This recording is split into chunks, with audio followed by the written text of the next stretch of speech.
Hey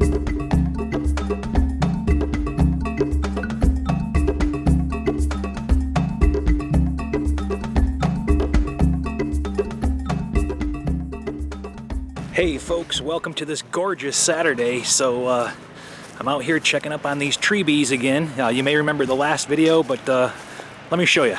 You remember this trap out? Here's the bees. Look at the entry cone.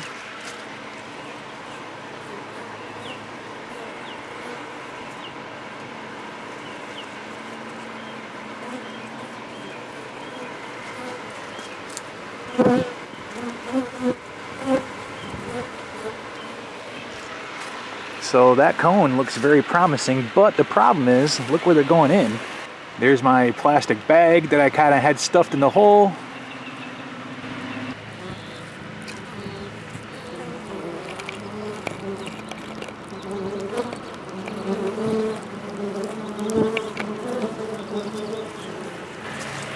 That's why this box is getting no action.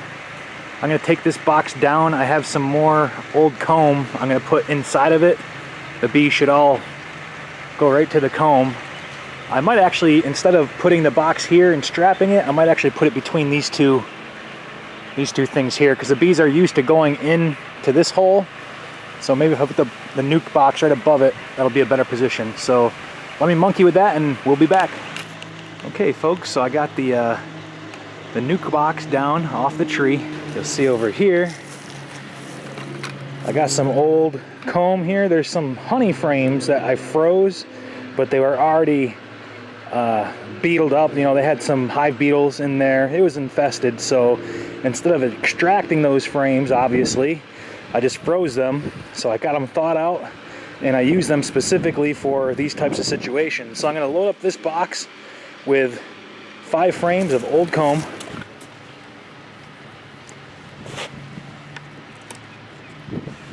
So this is what I was saying. You can kind of see how it's,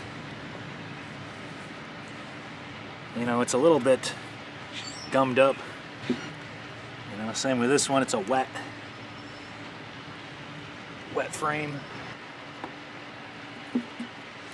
This one also, it's got a little webbing on there. This one has the wax kind of coming out of it. I should just take all this wet. Yeah, it's starting to fall apart. I got it emptied out now. There's no foundation in there. Put that on the side. So I got 1 medium frame of honey. These are 3 deep frames that are wet, and I'll put 1 blank. Okay, so I got the ratchet strap cinched in. 1 blank frame, 4 honey frames that are kind of wet. So now I'm going to position this box right above this hole, and then I may have to use that other ratchet strap to kind of go around these 2 limbs. It's going to be a little off center, but no big deal. I'll just try to use a ratchet strap around these 2 limbs to hold the box in place. So let me see if I can't get that positioned.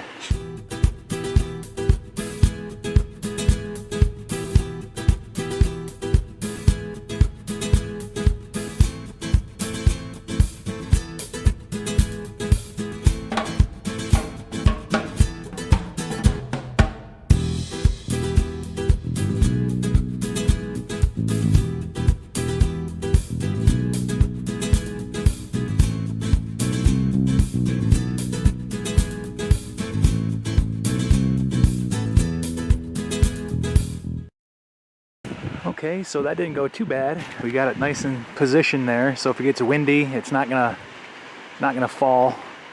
Nice tight ratchet strap. I had to put a little brick underneath it just to kind of help level it out. I can monkey with it some more if I wanted to, but that should work good for now.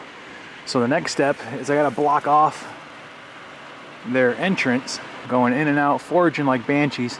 Gorgeous, gorgeous afternoon.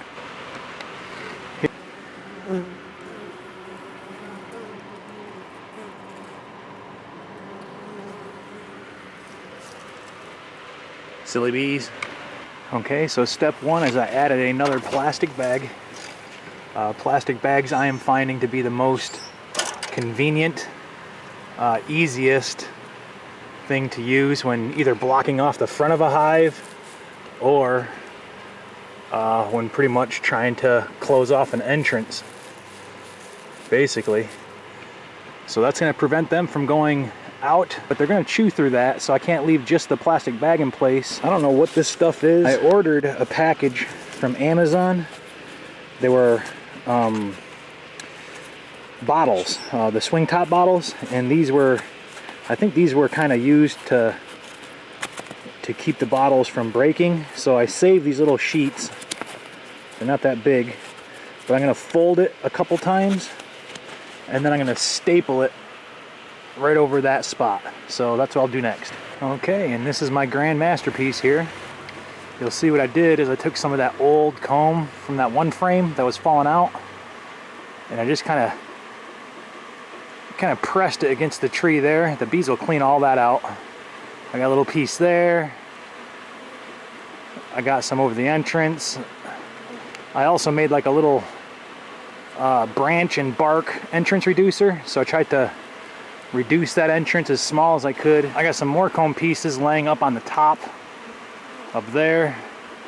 So I'm doing all of that just to get the bees to kind of migrate this way. They're going to be disoriented. I just blocked off their entrance. So this will hopefully get them acclimated to the box. Hopefully with the branches as an entrance reducer, they'll start to think that this box is part of the tree. They'll slowly forget about that one, and they'll start to use the frames and eat the honey that's inside of there. So we'll see. There's a lot of ants on this tree too, so the ants are gonna go to town, I'm sure. But they're at it.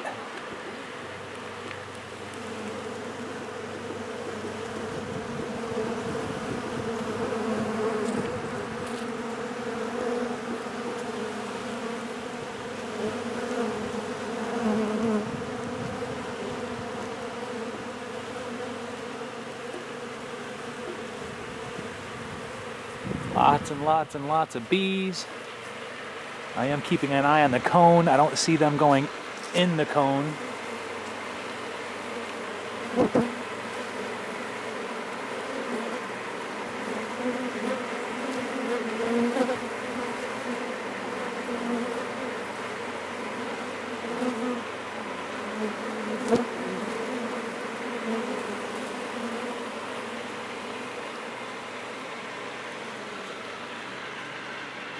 So that's enough for today. I got some more bees to check, so we'll call this good for now, but we'll come back maybe tomorrow, see how they're doing.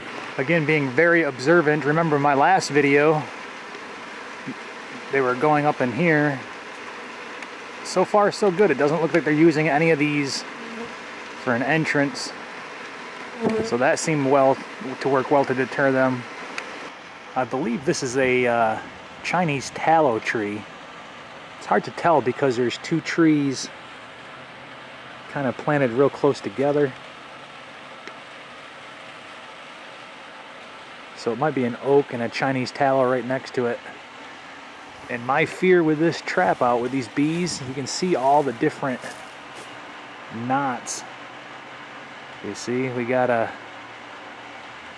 possible entrance there, possible entrance in there.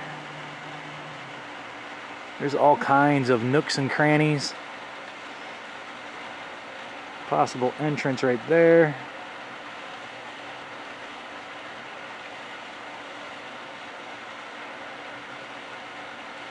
So these bees are no joke.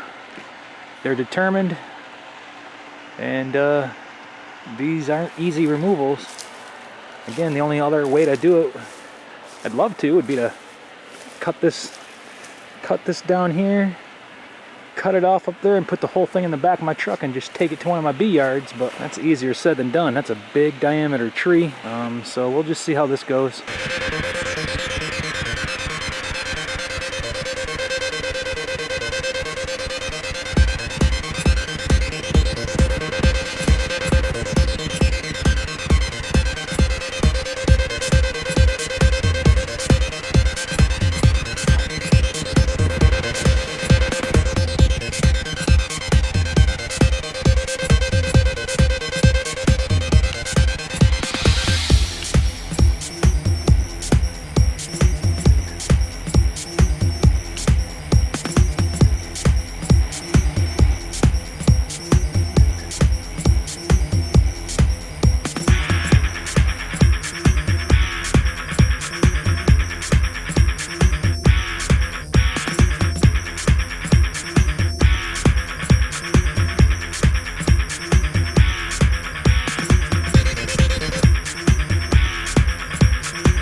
liability to the electrical company. I'm going to give them a call and hopefully we can get them out.